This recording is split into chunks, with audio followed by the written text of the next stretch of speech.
Olá, boa noite. Estamos aqui hoje para mais um Papo Reto. Vamos falar o que será do Brasil. Vamos discutir hoje sobre as perspectivas do nosso país nesse momento da pandemia. Nós tivemos essa semana um acidente em Beirute, no Líbano, um acidente muito grave. Estamos também hoje completando 14 anos da Lei Maria da Penha. E o Brasil chega a 100 mil mortos na Covid, né, no coronavírus, já matou 100 mil pessoas aqui no Brasil, exatamente hoje. Estamos recebendo aqui o Abraão Graco, ele é advogado da AGU, Advocacia Geral da União, é professor da Escola Dom Helder Câmara, em Belo Horizonte, e do Centro Universitário Unihorizontes. Seja bem-vindo, Abraão. Estamos recebendo também Madeleine César, empreendedora social, presidente da ONG Rosa de Saron, com base no estado de Minas Gerais, e secretária de Mulheres do Partido Socialista Brasileiro de Minas Gerais. Bem-vinda, Mardelene. E a doutora Elisete Lanzoni Alves, que é escritora, palestrante, pedagoga, professora universitária e jurista, integrante da equipe de gestão ambiental no Tribunal de Justiça de Santa Catarina. Está falando conosco lá de Santa Catarina. Ela acabou de dizer aqui que tem os avós mineiros, né? Então, estamos todos em casa aqui. Seja bem-vinda, doutora Elisete, né? Muito obrigado por estar aceitando nosso convite. E vamos começar, então, o papo reto com a senhora. Estamos completando 14 anos da Lei Maria da Penha. O que a senhora tem a nos dizer a respeito dessa lei? Bom, boa noite a todos. Eliseu, Abraão, minha querida amiga Madeleine, como é bom estar aqui com vocês. E a quem também nos assiste, meu boa noite. E o tema que foi proposto, ou seja, falar sobre as significativas mudanças no Brasil e no mundo, é realmente relevante no momento em que nós estamos vivendo agora, que é a maior crise sanitária dos últimos tempos. Em relação aos 14 anos da Lei Maria da Penha, o que eu tenho a enfatizar é que é uma lei muito importante, porque é uma lei de proteção social. Nós temos outras leis de proteção social, como o Estatuto da Criança e Adolescente, o Estatuto do Idoso, e nesse caso específico nós temos uma lei que foi inspirada por uma mulher que foi vítima, né, por 2 vezes de tentativa de homicídio por parte do seu ex-marido, e depois de lutar muito na justiça, conseguiu provocar o legislativo, criando a Lei 11.340 de 2006, que já sofreu uma série de alterações, e alterações significativas e importantes. Durante esses 14 anos, nós tivemos, além da tipificação do crime de descumprimento da medida protetiva, nós também tivemos aí a mudança na estrutura das delegacias para atenderem as mulheres vítimas de violência, né, preparando outras mulheres. Então, a exigência de ter mulheres que atendam mulheres e, na impossibilidade, homens que compreendam a situação da mulher vítima de violência. Essa, para mim, é uma das principais alterações que nós tivemos aí nessa lei. Recentemente, agora em 2018, nós tivemos também a questão da questão somente o juiz poderia cuidar da situação do flagrante, e, enfim, e agora nós temos isso estendido para os delegados, e na ausência dos delegados, para o policial que atende essa mulher. A questão também da deficiência física, né, que se torna também uma situação mais grave no atendimento dessas mulheres que sofrem violência. Além de outras leis, outras propostas de mudança da lei, e para mim uma das mais importantes, e que alguns municípios já adotaram, e fica aí a dica para os pré-candidatos, né, a vereadores, que é a questão da proibição para os cargos de livre nomeação e exoneração de pessoas de agressores, né, de mulheres. Nós temos vários tipos de violência, viu, Eliseu? Eu não gosto de falar violência contra a mulher, eu gosto de falar de violências contra a mulher. Porque nós temos aí desde a violência verbal, psicológica, sexual, moral, física, e a pior delas, que é o feminicídio. Tá? E como nós estamos num ano eleitoral, nós não podemos deixar de falar sobre a violência partidária. A violência partidária, que é a utilização da mulher como laranja só para garantir a candidatura de homens, né? A violência contra a mulher intrapartidária, quando a ela não é dada voz em reuniões, quando a ela não é dada oportunidade de apresentação de ideias e projetos, ou, quando pior, pegam a ideia dela, né, e coloca como autor um homem. Então, nós temos aí vários tipos de violência que nós poderíamos traçar algumas características, mas em relação à Lei Maria da Penha, a gente pode dizer que foi um grande avanço para a contenção da violência contra a mulher.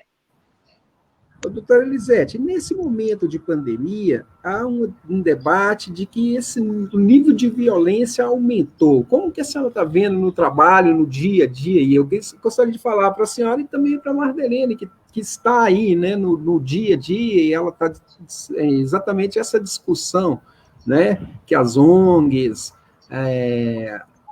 as pessoas que estão, vamos dizer assim, na linha de frente, elas trazem esse debate. Então, eu gostaria de ouvir da senhora primeiro e depois da Mardelene, como que ela está vendo essa questão, né, dessa aumento de violência, vamos dizer assim, se isso de fato está ocorrendo e como tem se dado isso do ponto de vista do Poder Judiciário. Essa questão do aumento da violência, eu vou abordar dois aspectos. O primeiro, há um tempo atrás, nós não tínhamos políticas públicas, nós não tínhamos forma, por exemplo, de atendimento das mulheres, o que acabava impedindo ou até inibindo que essas mulheres pedissem socorro, fossem para autoridades ou, enfim, né, até para um vizinho, para um parente. E hoje não, nós temos as casas de acolhimento, nós temos várias providências no sentido de acolhimento dessa mulher. Isso faz com que a mulher denuncie mais e o que dá vamos dizer, uma aparência de termos mais violência contra a mulher. Eu digo que a violência contra a mulher continuou a mesma. Hoje existem mais denúncias contra a mulher. E também existem alguns programas voltados aos homens. Na pandemia, especificamente, foi notado, sim, um número maior de casos de violência, porque com o confinamento social, se por um lado as famílias ganharam a oportunidade de estarem mais juntas do que em tempos anteriores à pandemia, na questão que envolve a violência contra a mulher, nós mantemos no mesmo espaço agressor e vítima. E isso, então, acaba provocando mais violências contra a mulher, inclusive a violência física.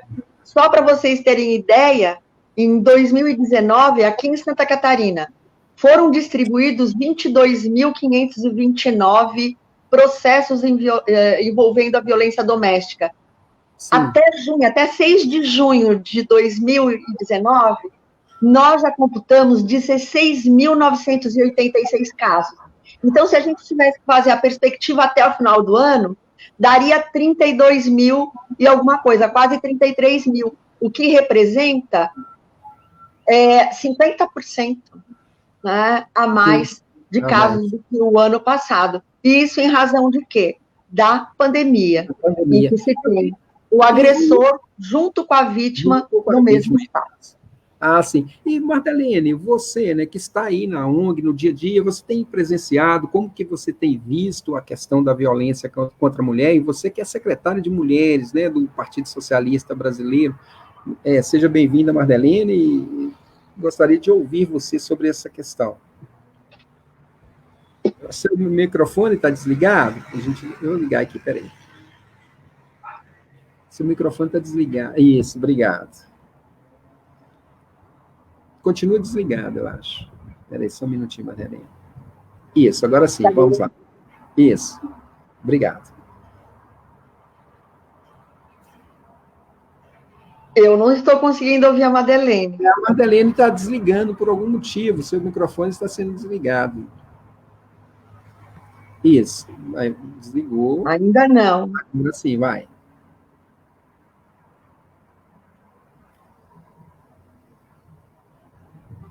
Está desligado, Martelene, deixa eu tentar aqui. Aí, tenta falar, oi.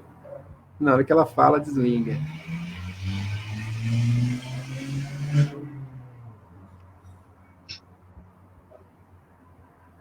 Não tá.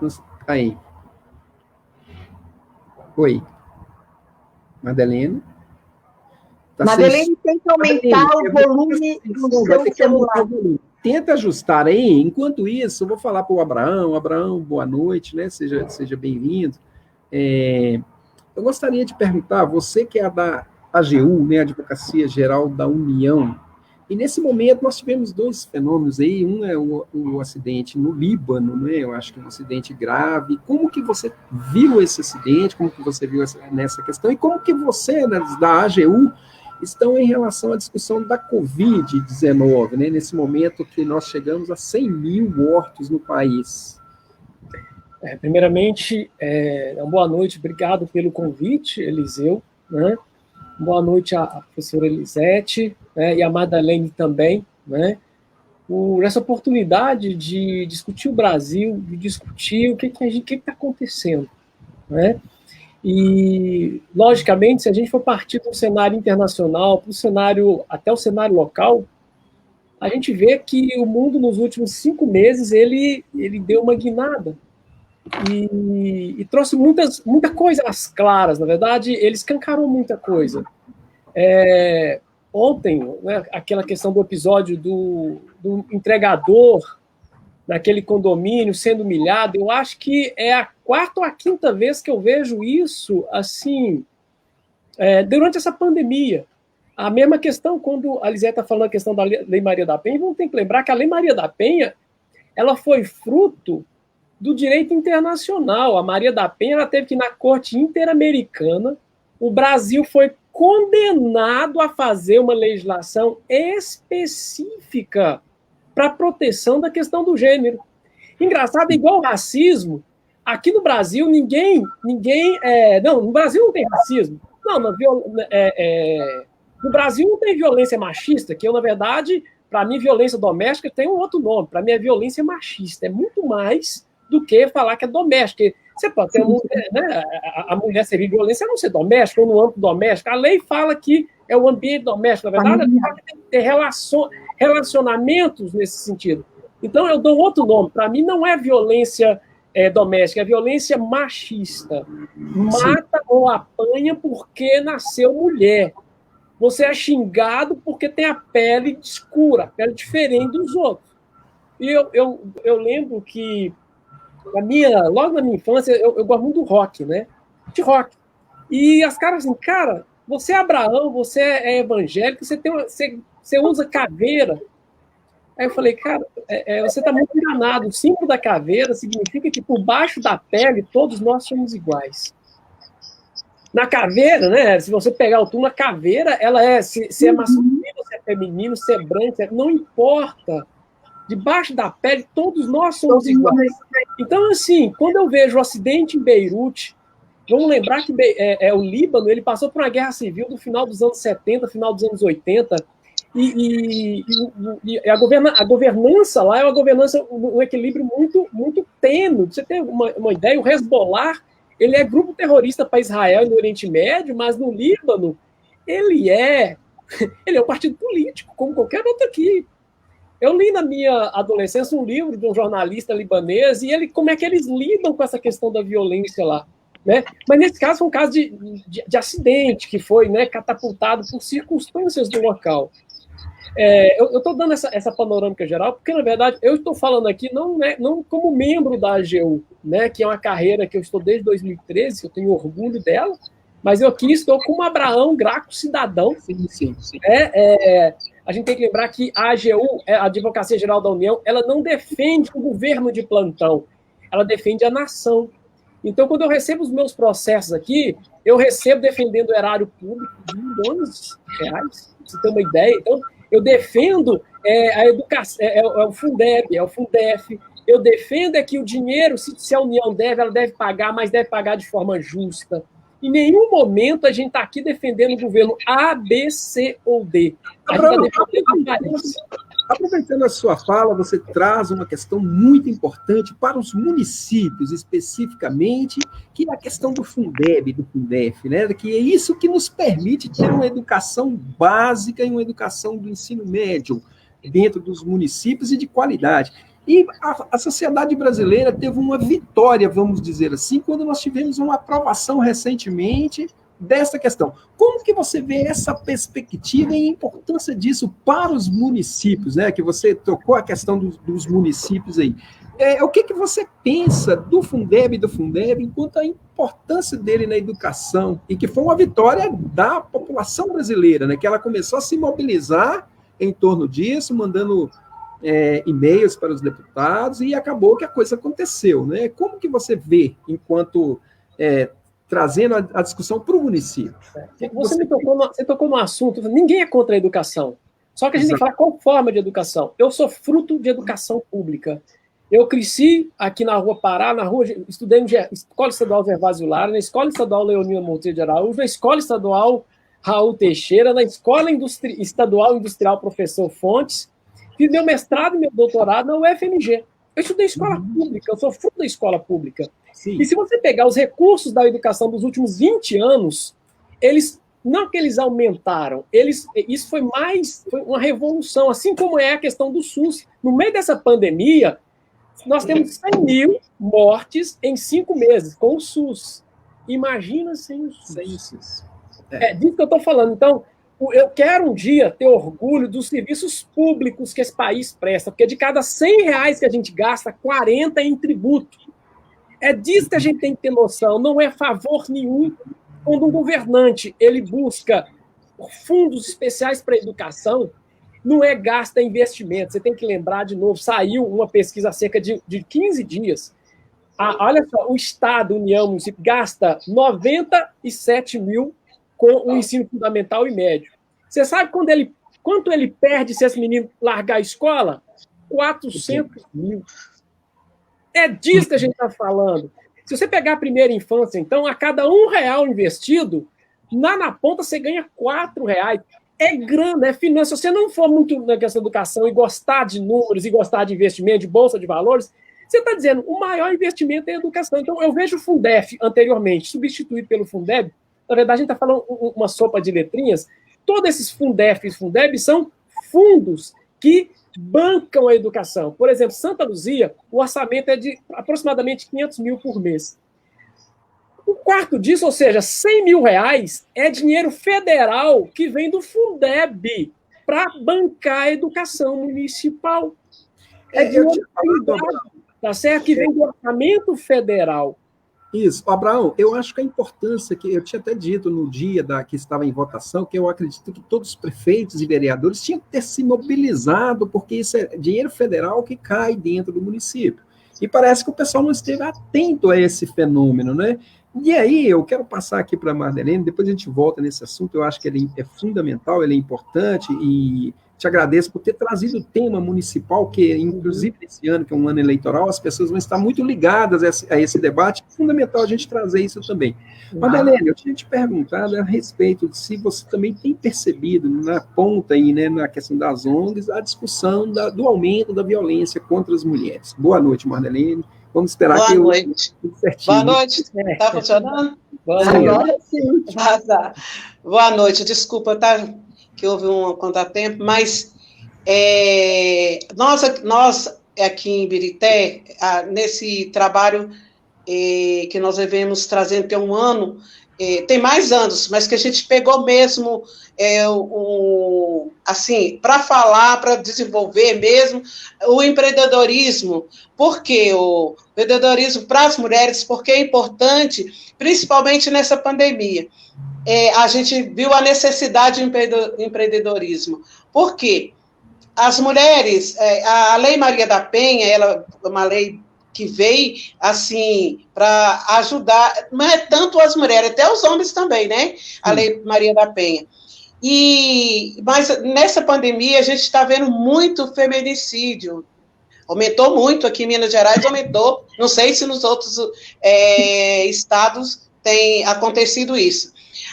Como diz a professora Elisete, que já existia, só que agora as mulheres procuram mais, né? Mas o empreendedorismo, por que ele é bom para as mulheres, principalmente as mulheres de baixa renda? É um trabalho que elas podem fazer na sua casa, né? Um trabalho que pode ser feito em casa, ou também pode também estar fazendo um trabalho tipo uma cooperativa, né? Entre todas as mulheres. E esse é um projeto que eu venho trazendo aí, esse mês mesmo, nós devemos já lançar esse projeto de empreendedorismo para as mulheres. E questão da mulher, eu falo assim, eu vim de uma família humilde, e a gente vê que aquele tempo, antes, já existia as mulheres empoderadas. Eu falo assim que minha mãe era uma mulher empoderada. Por que ela era? Porque quando a gente pedia, a gente pode fazer isso? Perguntava para eles, o que meu pai dizia? Pergunta a sua mãe, né? E eu vi isso de Salete falando, e eu falei assim, é mesmo. As nossas mães já eram empoderadas. Então, elas já sabiam. E o sofrimento, eu via como que eu cheguei a uma política, entrar no partido político. Por que eu cheguei a fazer isso? Porque onde eu morava era periferia e as mulheres sofriam muito, né? A falta de alimento, a falta de emprego naquela época, tudo era difícil, e os maridos bebiam muito, chegavam e judiavam das mulheres. Então, eu comecei a fazer um trabalho com a Associação Rosa de Saron, e nós fomos entrando nos lares das mulheres, e mostrando para elas que elas poderiam se defender daquilo. Eu mesmo, muitas vezes, eu gostava, eu já costurei muito, eu ensinava como costurar, como fazer um tricô, fazer um crochê, para que elas pudessem buscar o seu ganho no dia a dia. E aquilo ajudava muito, porque muitas vezes o homem chegava em casa... Pode falar. Emancipar, né?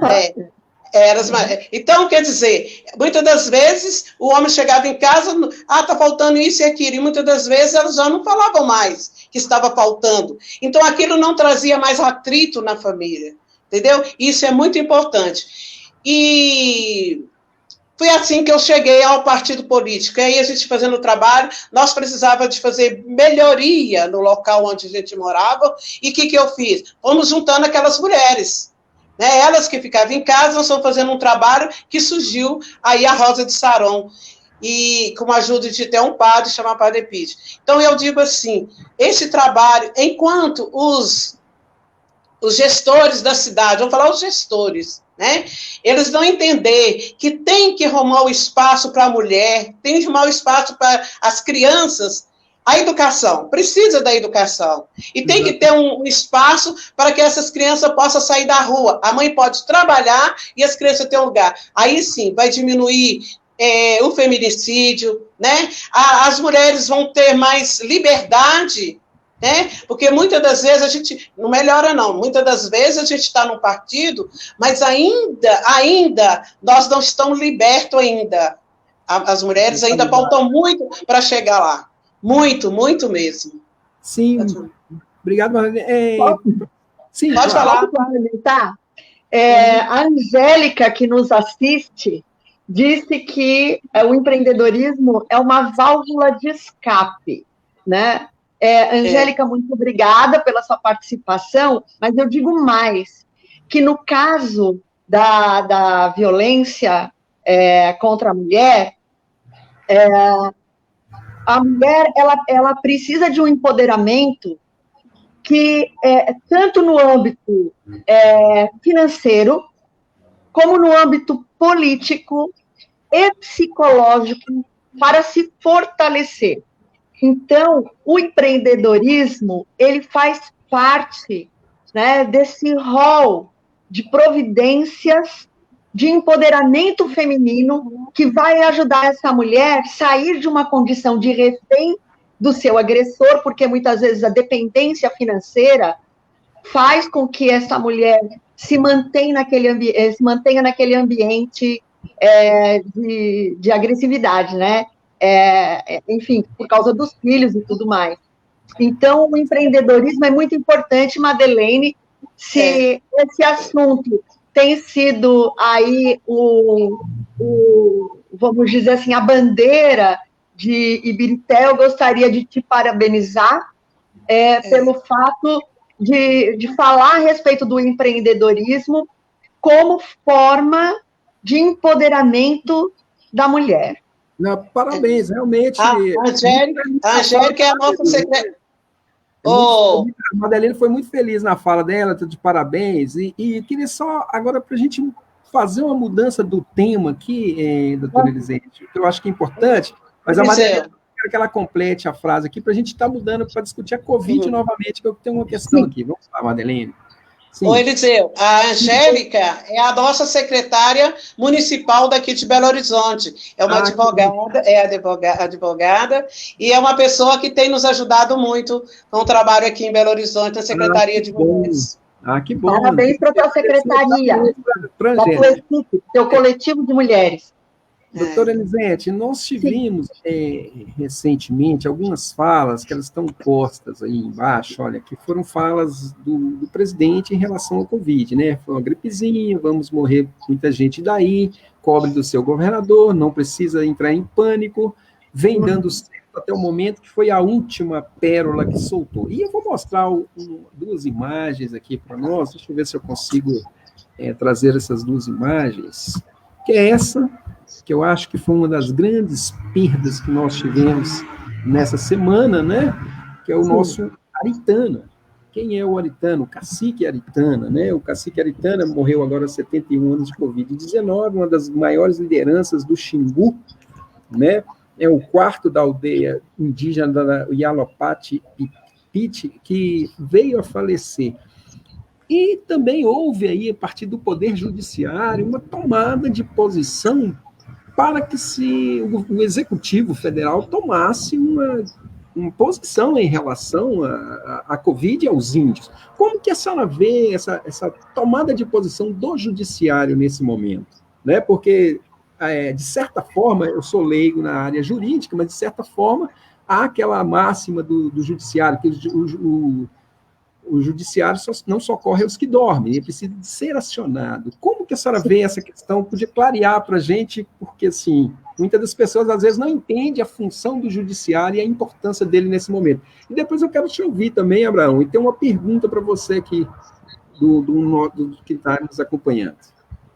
Okay. Bom, inicialmente, antes de se falar do Poder Judiciário, propriamente dito, é preciso dizer que quem não percebeu que, a partir de 2020, a vida de ninguém mais vai ser a mesma, ou seja, nada será como antes, está fora de um importante contexto histórico, político e econômico, né? Ou seja, o Covid-19 foi o principal marco representativo do final do século XX, porque embora no nosso dia a dia nós tenhamos um calendário que marque aquela virada do século, na história da humanidade, são os grandes acontecimentos que envolvem a história do ser humano que marca a virada de um tempo. E foi exatamente isso. Nós estamos diante, como eu falei agora há pouco, da maior crise sanitária dos últimos tempos.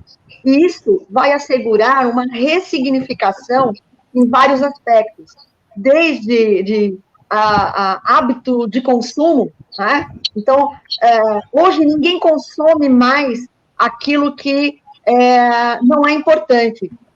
O nosso raciocínio de consumo mudou, o nosso raciocínio de higiene, o próprio espaço do comércio, né, o empreendedorismo, novos negócios, né, novos modelos de negócio, as relações familiares, espaço de aprendizado, enfim, quando alguém poderia imaginar que em tão pouco tempo as pessoas se adaptassem a uma situação e mexessem com a questão da família, como se podia imaginar que o ensino à distância teria essa proporção que tem hoje, e as escolas e os governos, né? Quando eu digo as escolas e os governos, as escolas no sentido da gestão escolar e os governos no sentido de dar a essas escolas condições suficientes para que a tecnologia chegue realmente a todos os estudantes.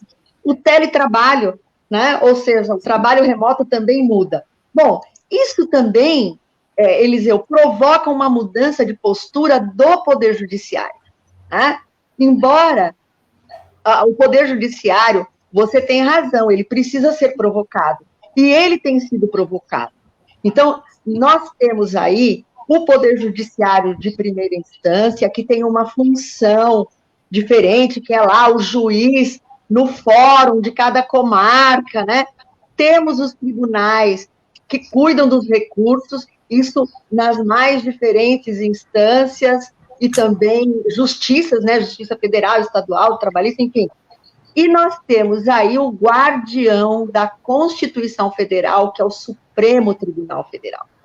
E aí é que nós vemos o Supremo Tribunal Federal ter uma postura diferenciada, principalmente buscando um equilíbrio providencial que o governo não faz, Sim. Não concede, não procura, né?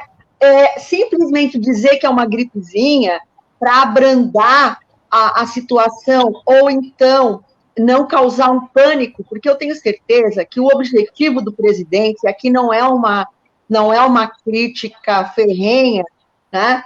Mas o objetivo naquele momento foi não causar pânico. Mas com tudo isso deveria haver outras estratégias de cuidado para não chegar ao número que nós chegamos de mortes e contaminação que nós estamos vendo hoje, né?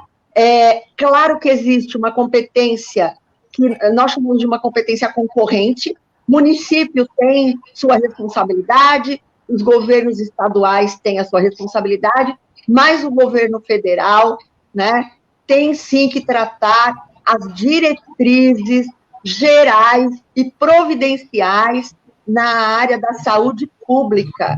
E, claro, prover os estados e os municípios com condições suficientes para manter uma saúde melhor, reduzir a curva de contaminação, enfim, né, nós chegamos a um número lamentável para um país como o Brasil, que embora seja um país muito grande, né, e aí a gente volta um pouquinho lá na questão da educação,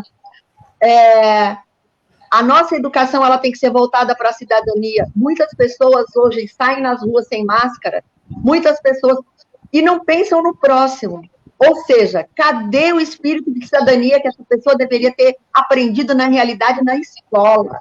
Então, Sim. A Constituição Federal ela tem que ser ensinada desde o momento que a criança põe os pezinhos na escola, lá no jardinzinho, de acordo com a sua maturidade escolar, né? A educação política tem que ser feita dentro da escola, a educação para a compreensão das minorias, das ações afirmativas, tem que ser feito dentro da escola.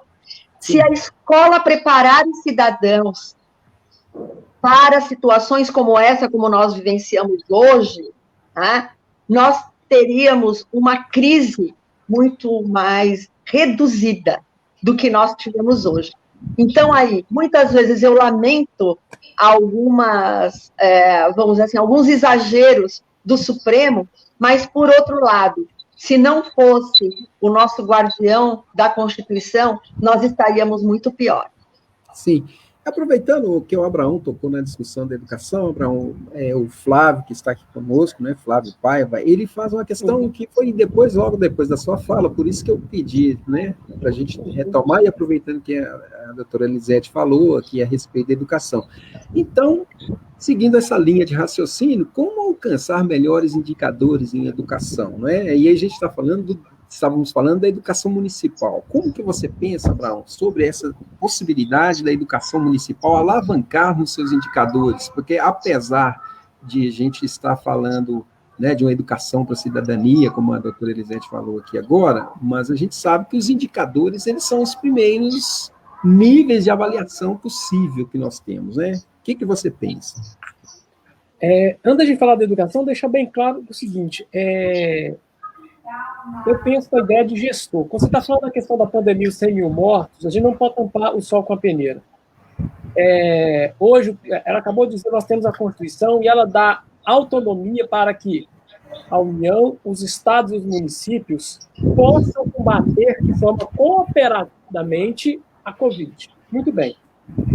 Pergunto o seguinte, eu sou pré-candidato a prefeito de Santa Luzia, eu não sou médico.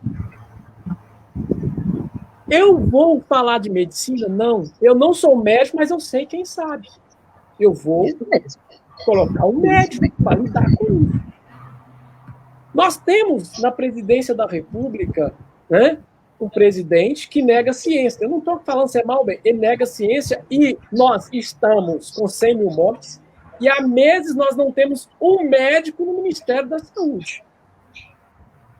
Você pega todas as entrevistas do ministro general Eduardo Pazuello, ele vai dizer que ele é um tarefeiro.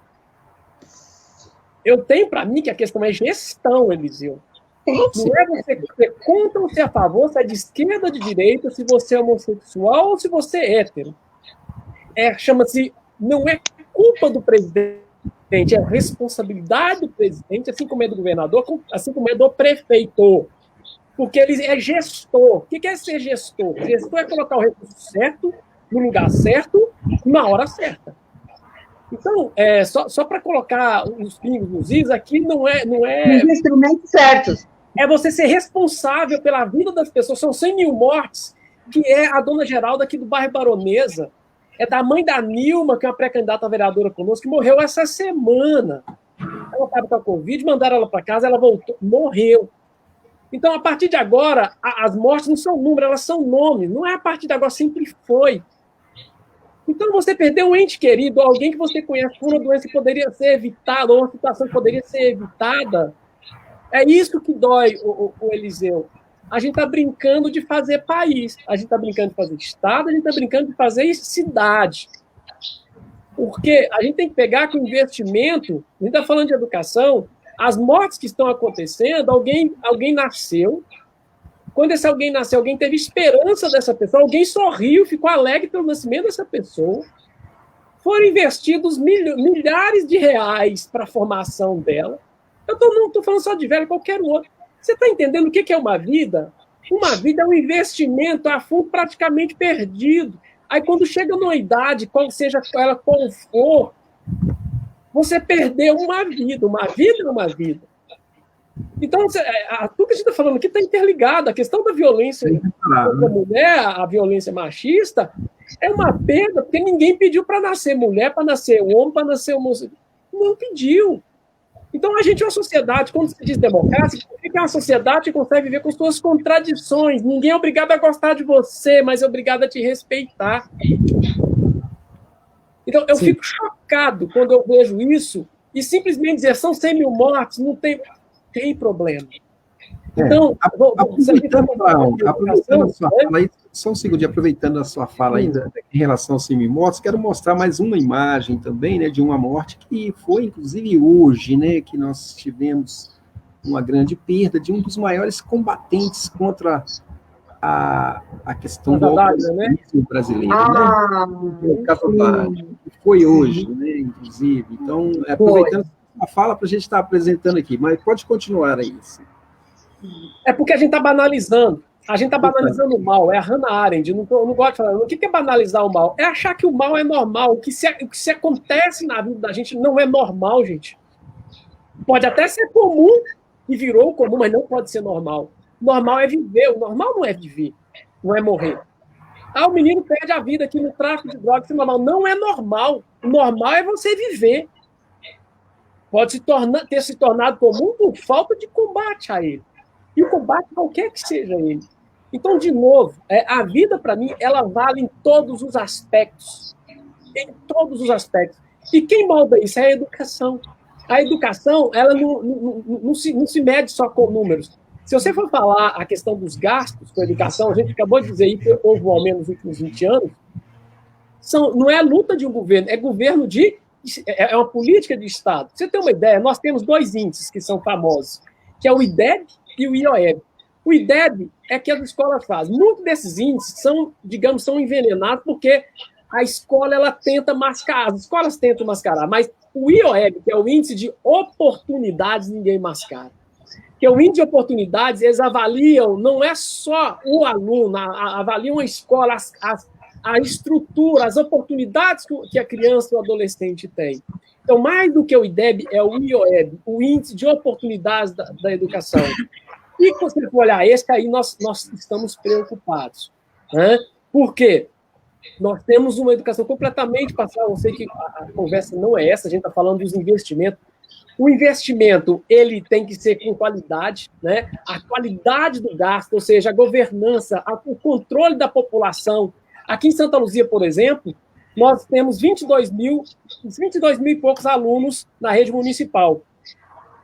A merenda escolar está suspensa desde março. E quem recebe o kit de alimentação? Apenas 12 mil. O que a gente entrou na justiça e combate é o seguinte, não, tem que ser oportunizado ainda mais em tempo de pandemia. Sim. Então, na verdade, porque tem que fazer chegar lá, né?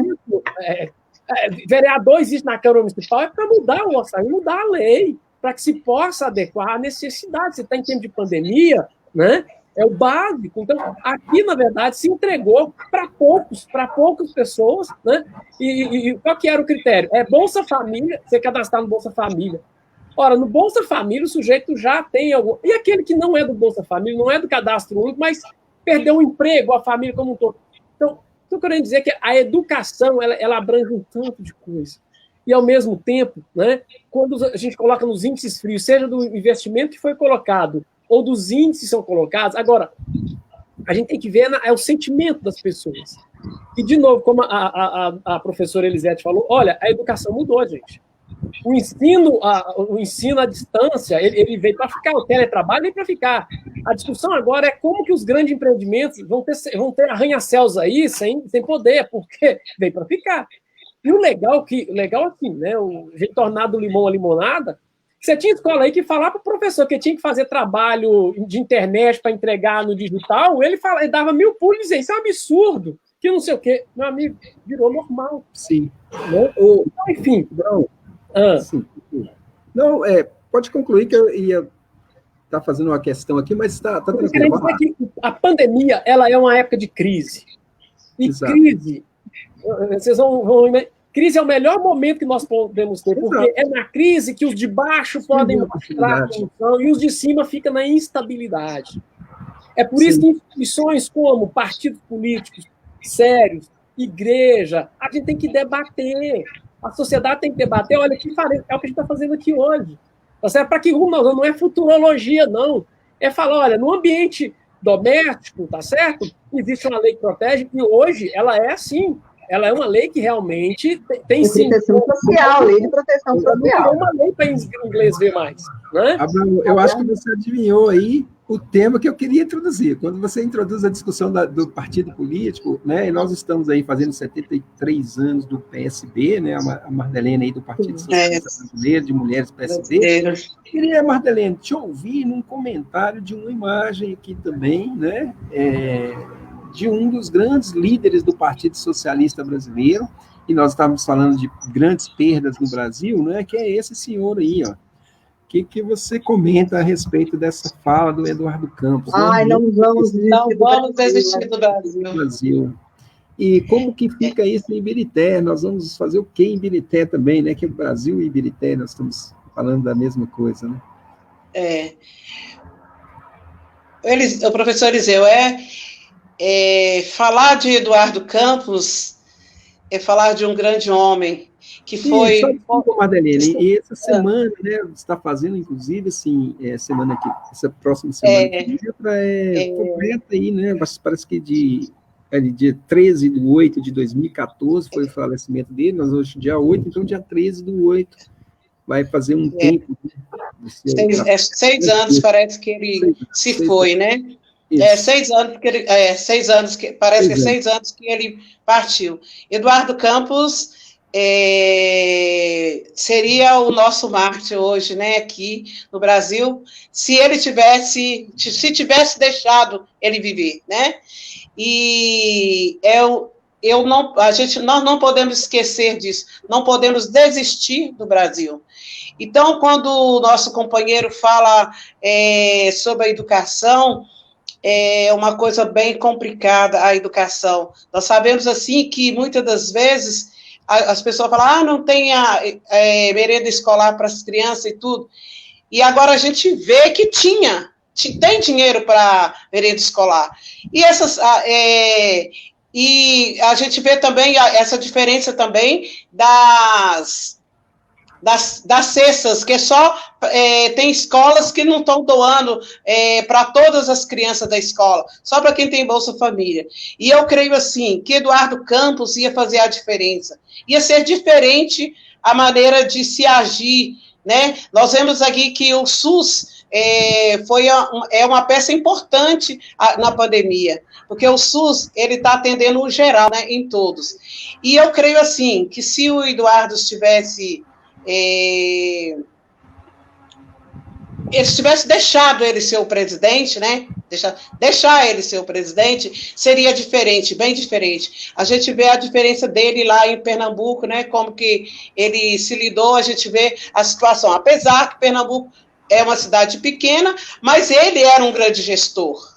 Ele foi um grande gestor. Então, eu acho que seria a gente, com muita tristeza, né? Nós falamos do companheiro, ele deixou um legado para os filhos, vê que o João hoje, né, é um deputado, também está pretendendo a cadeira de gestor, então, da prefeitura, então isso é muito importante. Ele foi, mas deixou um legado, né? Isso é importante. Exatamente. E você, Abraão, aí eu vou retomar, Abraão, também uma questão que o Eduardo Campos fala, né, sobre depois de 6 anos da sua morte, parece que isso ainda é muito atual, não é? É fundamental que o Brasil tenha coragem de fazer novas escolhas, e não só mudar um partido ou uma pessoa, mas as prioridades. O que você comenta dessa frase para nós, né? Lembrando aí os 73 anos de PSB e a morte do Eduardo Campos, né? Essa homenagem, vamos dizer assim. E uma grande autorreforma, isso não podemos esquecer.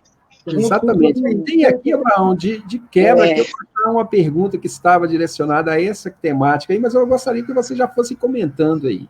Eu sou suspeito. Eu comecei na juventude do PSB aos 13 anos, e a gente fazia aqui em Santa Luzia a juventude, a JSB, movimento secundarista. Conheci Eduardo Campos ainda antes dele ser secretário da Fazenda do governo Miguel Arraes. A gente ia para Pernambuco, conheci Ariano Suassuna no meio de todo mundo.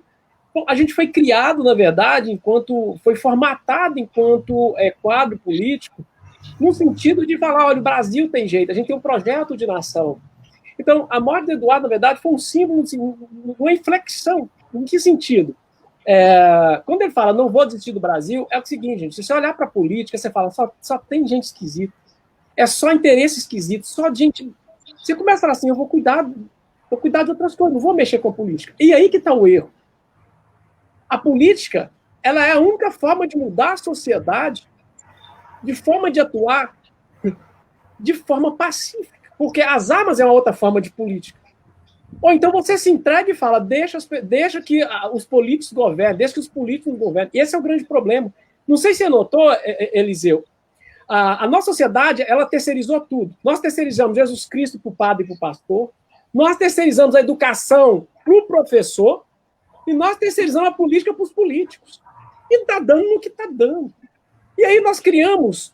O outro ponto é criminalizar a política. Tudo quanto é política é ladrão, então nós vamos colocar o não político, que é outro erro. A gente tem que lembrar que a política está para nós igual a água está para o peixe. Não adianta você fugir dele. Você tem que organizar. Você tem que debater. Você tem que se colocar na base da sociedade. Faz parte do jogo. O que você não pode é se abster dele, né? E aí a gente lembra do Bertold Brecht quando fala do analfabeto político. O pior analfabeto é o analfabeto político. Aquele que não quer ver. O preço do leite, do arroz, depende de decisões políticas. Sim. Ele estufa o peito, bate no peito dizendo que odeia política, não sabendo que é da sua ignorância que nasce o menor abandonado, a prostituta e o pior dos ladrões, que é o político lacaio. O que é político lacaio? É aquele que vem de legenda, que vem de partido, que vem de favores. E a gente tá cansado disso.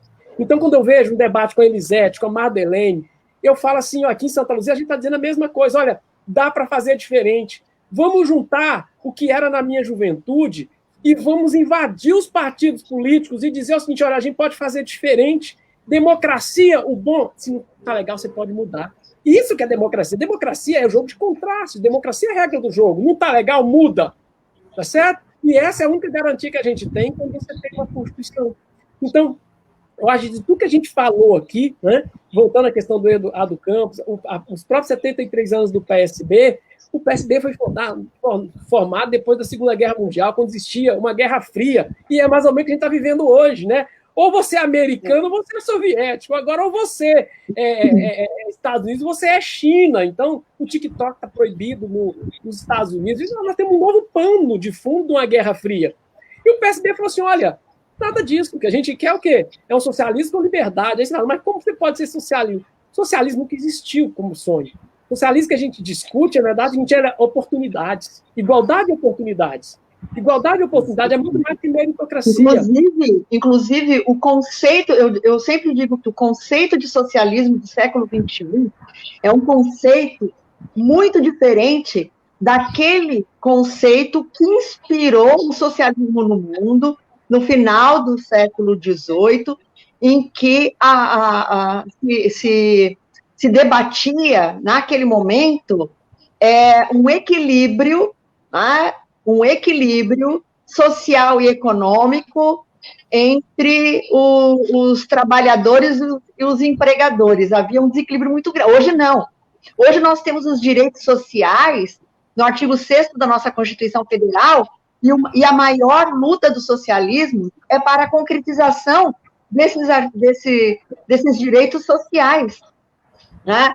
Muitas pessoas não conhecem o conceito de socialismo, trabalham com um conceito meramente histórico e não contextualizado para o século XXI. A participação da política tem que ser... O que precisa mudar é o motivo da participação política, que tem que ser muito mais social do que econômico. Professora Elisete, está aí uma frase que eu acho que vem a olhar aí, né? Fundamental, que é a mudança de cultura. O Estado existe para servir a sociedade, não para ser servido por ela. Exatamente. Por isso que toda vez que a gente conversa, que o pessoal vem falar sobre socialismo, e tem alguns incautos que ainda confundem com comunismo, que é pior, né? Eu sempre digo, não, o socialismo do século XXI é o socialismo da concretização dos direitos sociais. É isso que nós queremos. Mais oportunidade, de igualdade. O socialismo, importante, ele não combate o capitalismo, ele equilibra o capitalismo, que é uma situação completamente diferente. Ninguém aqui, pelo menos eu digo por mim e pelo grupo que eu converso, enfim, por esses anos também dentro do PSB, ninguém é contra o capitalismo, ninguém é contra ganhar o dinheiro, mas como se gasta, né? Como se investe, isso é importante. Só vai fazer um comentário aqui, Abraão, eu vou te passar logo.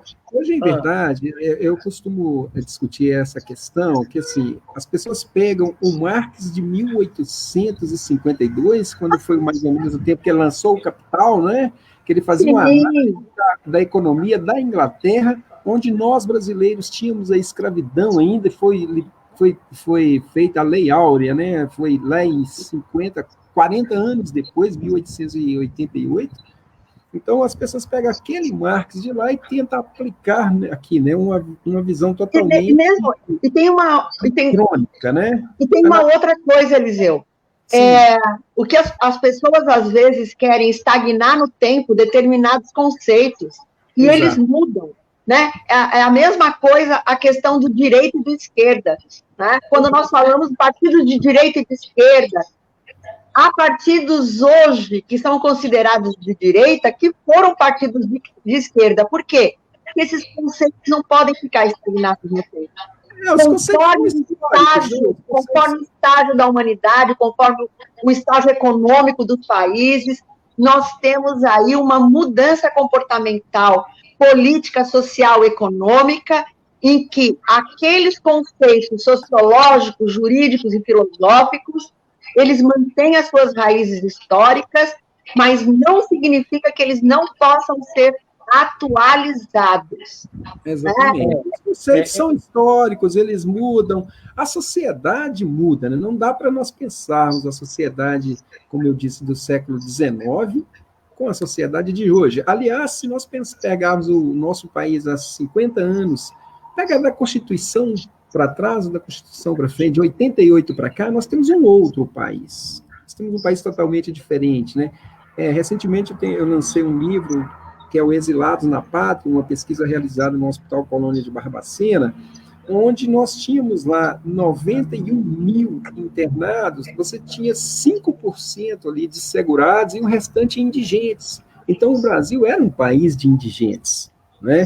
Até na tese lá, discutindo com uma tese que também foi levantada por um francês, Franz Fanon, ele disse assim, se você quer conhecer a sociedade onde você vive, estude os manicômios. E não foi diferente, a minha tese era exatamente essa, né?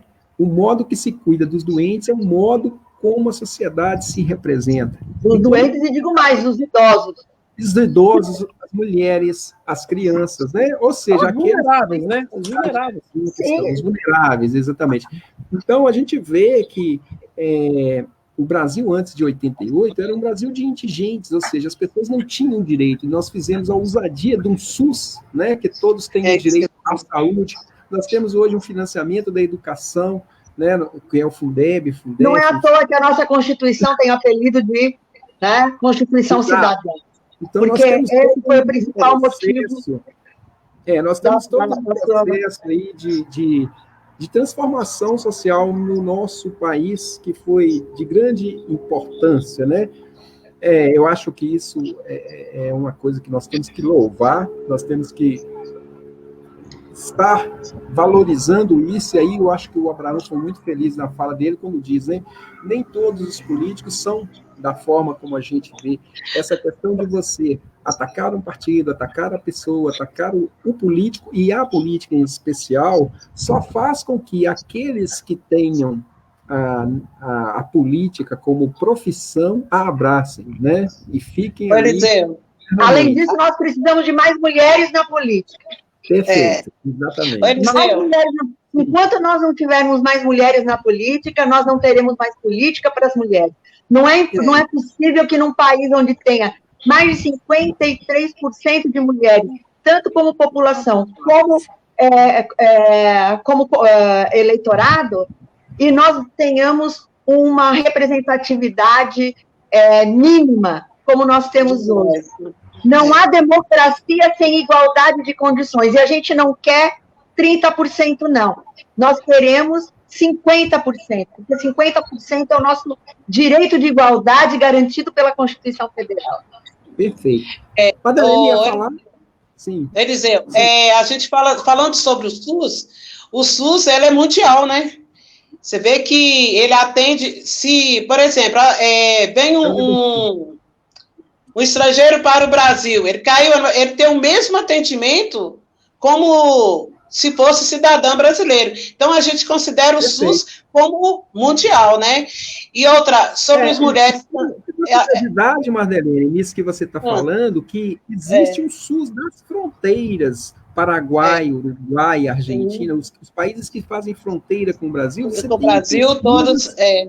De trabalhos do SUS com essa população especificamente estrangeira. Por quê? Porque é uma mudança não só no acesso a todos, como também como mudança no modelo assistencial, né? Que você passou a vigilância epidemiológica e sanitária como formas de intervenção, né?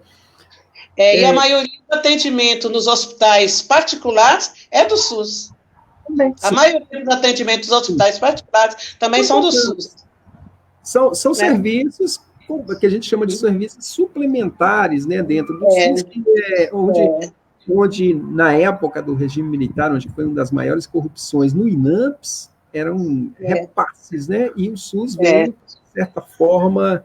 Para unificar, né? Qualificar a questão da saúde no Brasil, né? Bom, nós estamos indo aqui para a nossa última rodada aqui no nosso Papo Reto, né? Eu acho que tem algumas questões que estão colocadas aí. Eu queria fazer essa provocação para as duas mulheres, depois o Abraão também queria ouvir o comentário dele, para a gente ser um pouco mais rápido aqui.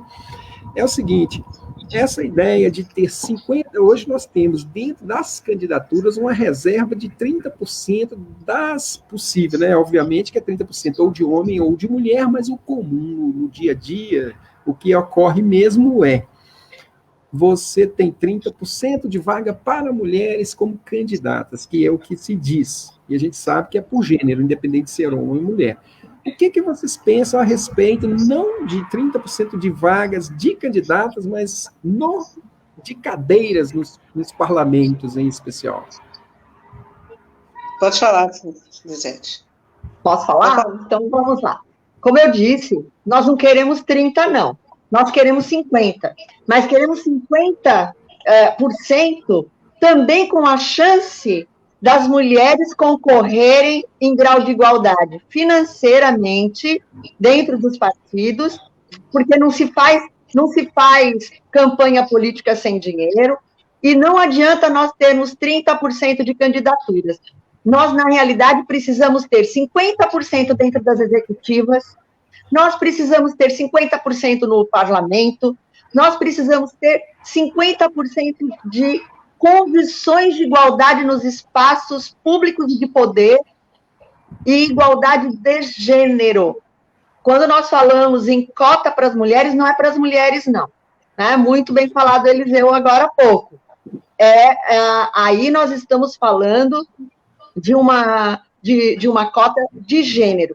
Então, quando se fala na mulher na política, essa realidade não vai mudar enquanto não houver um bom investimento na preparação das mulheres. Inclusive, uma das nossas campanhas da Secretaria Nacional de Mulheres do PSB, que se estende para as estaduais e municipais, consequentemente, é de que mulher precisa votar em mulher, né? Mas tem que ser na mulher que a represente, tem que ser aquela mulher preparada, que possa representar homens e mulheres, porque embora o mote seja mulher, precisa votar em mulher, na realidade, a mulher tem que estar para as candidaturas, né, numa situação de igualdade.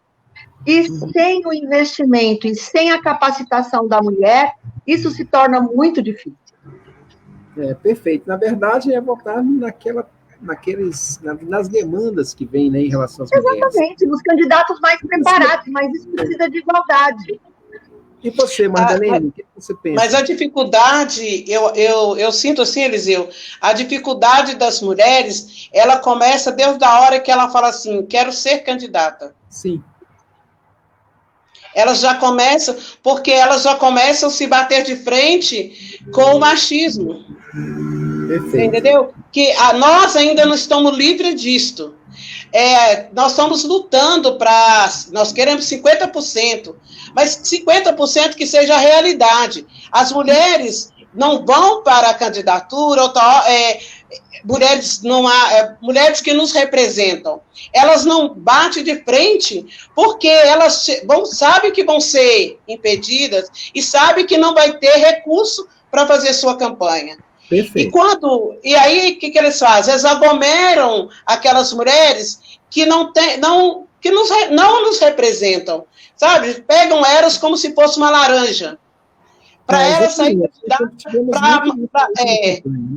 entendeu? Então, é por isso que as mulheres têm medo. As mulheres que têm coragem, querem, mas sabem que tem uma barreira. Nós ainda temos uma barreira. É uma luta muito grande quando uma mulher fala assim, vou ser candidata. Ela se encontra várias barreiras e ela tem que ser bem forte para estar desmanchando essas barreiras e chegar lá.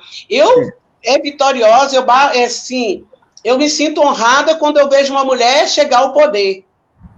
Por quê? A gente sabe quantas barreiras ela teve que passar para chegar ali. Foi difícil, né? Então, nós precisamos de tirar esta barreira, né? E quem vai poder dizer assim, o como tirar essa barreira, tem mais experiência, é a nossa professora Salete, que ela também tem batido de frente, está junto conosco aí nessa batalha, né? E ela sabe, ela já passou por várias barreiras, eu sei. Eu já passei, eu sei que ela já passou. Então, é muito difícil. Por isso que a gente não tem mulheres candidatas que nos representam, porque as que têm capacidade, elas têm medo dessa barreira.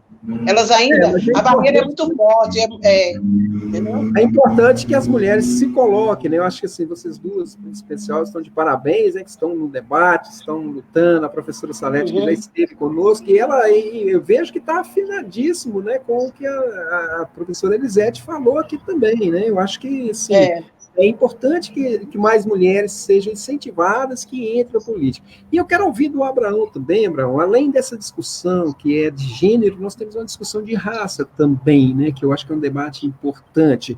E o Denis tinha até posto uma questão, né, como que é para você, como pré-candidato, dentro de uma cidade de Santa Luzia, que é uma cidade que de certa forma, eu vejo se eu encontro aqui a pergunta do Denis novamente, mas ele colocou alguma questão ligada a esse tema, né?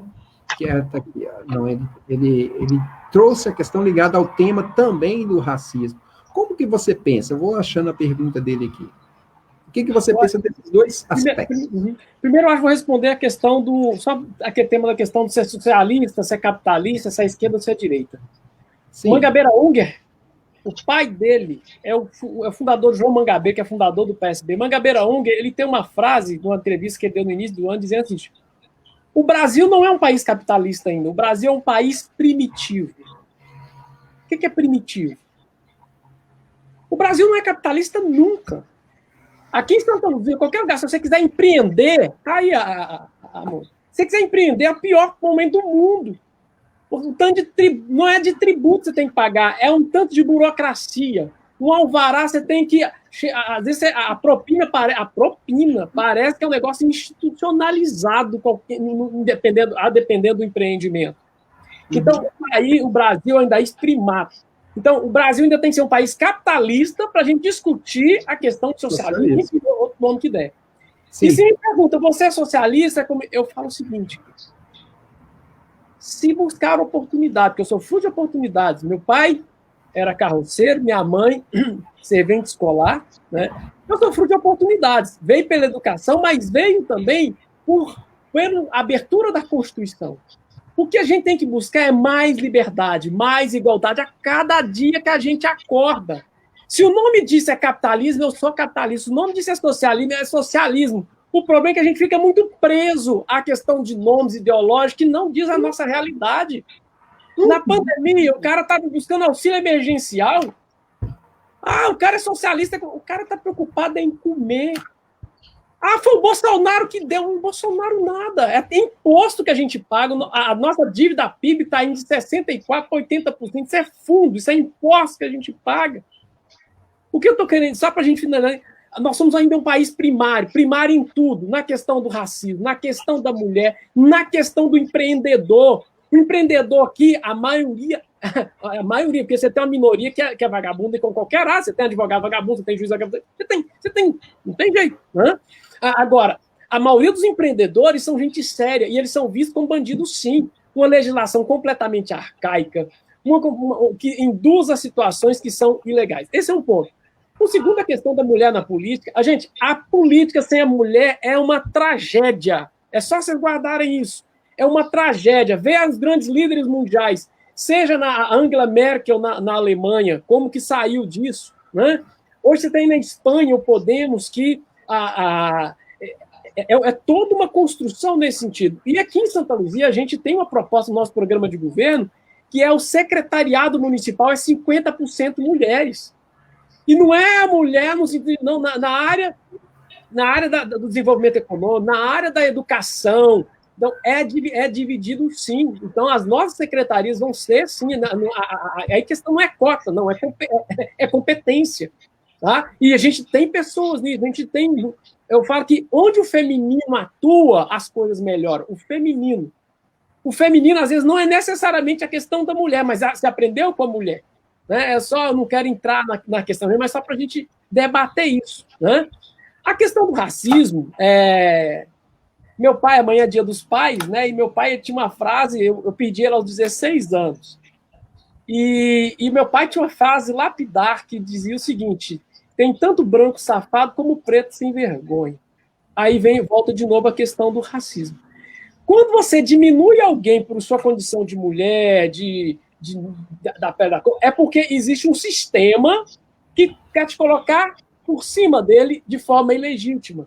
Então, o racismo que eu vejo, assim como outras condições, é nesse sentido, é de buscar proveitos ilegítimos, ok? Que estão muito além da legislação. Você tem um racismo, por exemplo, um racismo velado. De novo, é só pegar a questão do entregador de pizza, você vê outras situações aí, né? Só lembrar, eu sou professor de Direito Constitucional, estava dando aula, estava de terno e gravata, o cara na rodoviária falou: pastor, reza aí para nós, ora aí para nós. Eu falei: meu Deus. E a Elisete conhece o livro do Alexandre de Moraes, era capa preta, parece uma Bíblia, né?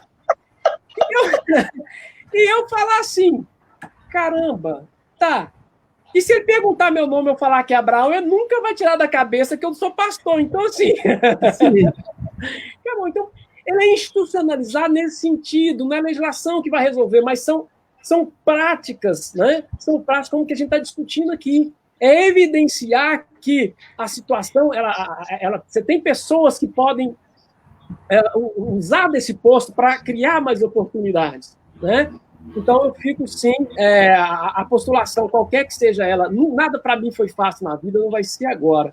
E a gente não tem que pedir licença, a gente tem que ser ousado dentro da legislação, mas ousado também para dizer sim e dizer não.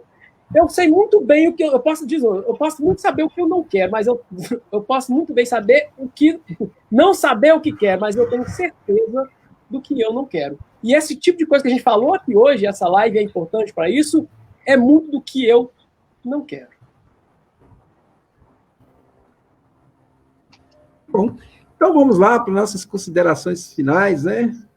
Muito obrigado à participação de vocês. Acho que foi uma live bem interessante, né? Que nós discutimos diversos temas, diversas questões que acho que é exatamente o que pensar sobre o Brasil nesse momento muito difícil, né? Eu acho que esse momento em que nós estamos vivendo pós uma pandemia, esse momento em que nós tivemos aí, chegamos ao número de 100 mil mortos no nosso país, 100 mil pessoas, 100 mil vidas perdidas, né?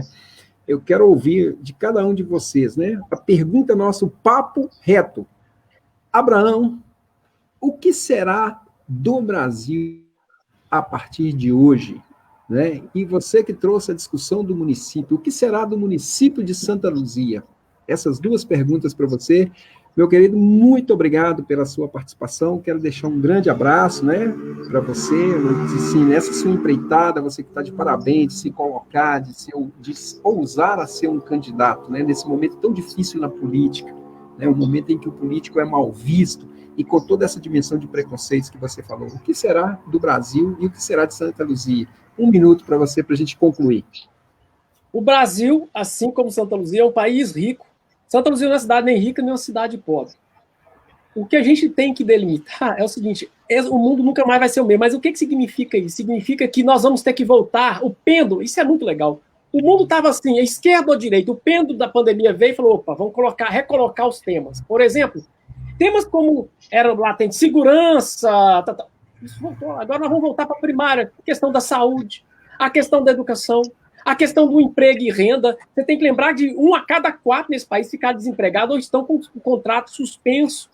A questão do acolher as pessoas. Então, tudo isso agora vai ser remontado. Só no União de Santa Luzia, ainda mais, sabe por quê? Porque ninguém mora na União nem no Estado. Na verdade, todos nós moramos no município.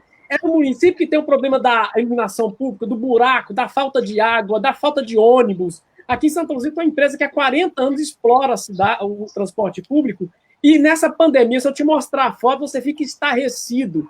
A nossa população está entregue às pessoas que só pensam nela e não pensam no bem-estar dela. E isso vai mudar. Ok, muito obrigado, Abraão. Doutora Elisete, muito obrigado pela sua participação. Acho que foi brilhante suas colocações. O que será do Brasil nesse pós-pandemia, né? O que dizer do Brasil? Nosso papo reto está encerrando agora. E a senhora fala aí de Santa Catarina. O que será do Brasil depois desse momento? O que a senhora espera? O Brasil será o que os brasileiros quiserem que ele seja. Então, primeiro, lembrar que num processo político, o mais importante não é o candidato. O mais importante é o eleitor, é o povo, são as políticas para a sociedade. Então, nós precisamos trabalhar num investimento muito grande na educação política. Fica a dica aí para os pré-candidatos a prefeito, né? Precisamos intensificar e mudar, e eu acredito que a pandemia nos ajude agora, primeiro, dar uma ressignificação para a educação, para a tecnologia e para a cultura, né? Muitas experiências imersivas na cultura, muito investimento na educação e a tecnologia, que inclusive nós tivemos uma grande crise no início do governo Bolsonaro, que tirou das universidades bolsas de estudo, tirou das universidades o investimento, inclusive o seu poder de escolha dos gestores. É preciso mudar. Nós precisamos investir no ser humano, e investindo no ser humano, investindo no país, significa investir em educação, do ensino fundamental ao pós-graduação, de uma forma muito séria. A nossa visão sobre a tecnologia, ela precisa ser melhorada. E, por fim, Eliseu, e já agradecendo a oportunidade de conversar aqui, bater esse papo reto com o Abraão, que eu não conhecia, e com a minha querida amiga Madeleine, eu gostaria de encerrar deixando uma mensagem para as mulheres na política, né? Não se deixem abater pelo discurso da dificuldade de 2020. A mulher sempre foi e sempre será comunicativa. A mulher sempre dará um jeito de resolver uma situação difícil, como ela faz na sua casa, como ela faz no seu trabalho, e não vão ser as dificuldades políticas que vão impedir daquelas que decidiram ser candidatas de lutarem por um lugar na política. Lugar de mulher é na política e onde ela quiser. E reforço que enquanto nós não tivermos mais mulheres na política, nós não teremos mais políticas para mulheres. Um grande abraço a vocês e àqueles que também acompanharam essa live. Ok, muito obrigado. Madeleine, muito obrigado pela sua participação e suas palavras de encerramento. Eu quero agradecer vocês, né, todos, por esse momento. Eu creio que foi um momento, é um único, porque não tem outro igual, né? É um momento único neste momento. E dizer assim, o Brasil, a partir de hoje, eu creio que muitas pessoas que nos ouviram e viram dizer assim, nós vamos fazer a mudança, as mulheres, nós temos que fazer a mudança. Por que a partir de hoje o Brasil não vai ser o mesmo? Mesmo nessa pandemia, a gente já sabia que nós temos que ter mais amor, as pessoas, mais amor. que a gente vê que o lado afetivo nos fez muita falta nessa pandemia. Então, com amor, nós chegamos e desmanchamos várias barreiras, né? Com amor, e dizer para as mulheres, com esse amor materno que vocês têm, vamos ter amor por outras e vamos votar em mulher, porque tem um ditado assim, que mulher não vota em mulher. Sim, a mulher que te representa. Olha a mulher que te representa e vote em mulher, que isso é muito importante. E para os nossos gestores, aqueles que estão tentando apretear uma cadeira, né, na prefeitura, principalmente de Birité, é que vocês vão com amor. Tudo que nós fizemos com amor dá um ótimo resultado, que é importante o amor. Obrigado, Mardelene. Quero agradecer a todos que nos acompanharam até então, em especial a Lucimar Pereira, que está aí parabenizando os nossos participantes. A Lucimar vai estar aqui conosco no próximo sábado, uma live muito importante. Nós vamos falar um pouco sobre o Museu da Loucura de Barbacena, que completa também, né, me parece que 25 ou 26 anos, se não me engano, e a Lucimar foi uma das idealizadoras lá do Museu da Loucura, vai estar presente aqui conosco. Fica aí o convite a todos, é um tema profundamente interessante, o tema da saúde mental, o tema do Museu da Loucura, teremos outros convidados também, né, Dr. Rinaldo, que vai estar aqui conosco, a Lucimar já estão confirmados. E fica aí o convite a todos. Quero agradecer a todos que nos acompanharam. Muito obrigado. Sim. Também quero parabenizar vocês para o dia de amanhã, né? O Dia dos Pais, e todos os pais que estão nos assistindo, né?